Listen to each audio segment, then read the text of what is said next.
அண்மை செய்தி. கழக தேர்தல் அறிக்கை தயாரிக்கும் குழுவினர் மண்டலம் வாரியாக சென்று பொதுமக்களின் கருத்துக்களையும் தேர்தல் அறிக்கையில் இடம்பெற வேண்டிய தரவுகளையும் பெறுவதற்கான ஜனவரி 19ஆம் தேதி நடைபெற இருந்த சுற்றுப்பயணம் 18ஆம் தேதிக்கு மாற்றப்பட்டுள்ளதாக அதிமுக பொதுச் செயலாளர் எடப்பாடி கே பழனிசாமி அறிவித்துள்ளார். மேலும் இது குறித்த கூடுதல் விவரங்களை எமது தலைமை செய்தியாளர் ஜெயக்குமார் வழங்கிட கேட்கலாம். வணக்கம் ஜெயக்குமார், கூடுதல் விவரங்கள்.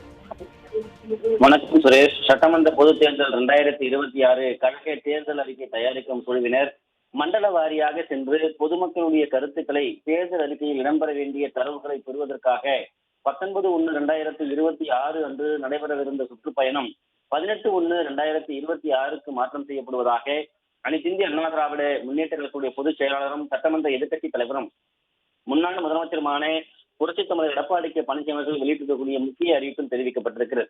அவர் வெளியிட்டிருக்கக்கூடிய அந்த முக்கிய அறிவிப்பிலே சட்டமன்ற பொதுத் தேர்தல் விரைவில் நடைபெற உள்ளதை முன்னிட்டு அனைத்து இந்திய அண்ணா திராவிட முன்னேற்ற கழக தேர்தல் அறிக்கையை தயாரிப்பதற்காக தேர்தல் அறிக்கை தயாரிக்கும் குழுவினர் 7/1/2026 முதல் 20/1/2026 வரை மண்டல வாரியாக சுற்றுப்பயணம் மேற்கொள்ளும் வகையில் ஏற்கனவே அறிவிப்பு வெளியிடப்பட்டிருந்தது என்பதை சுட்டிக்காட்டியிருக்கிறார்.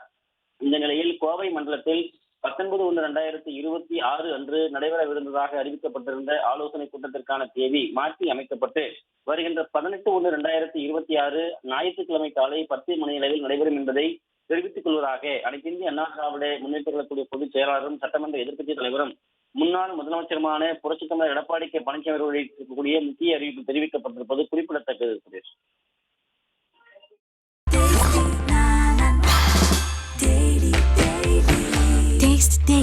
Taste the Daily.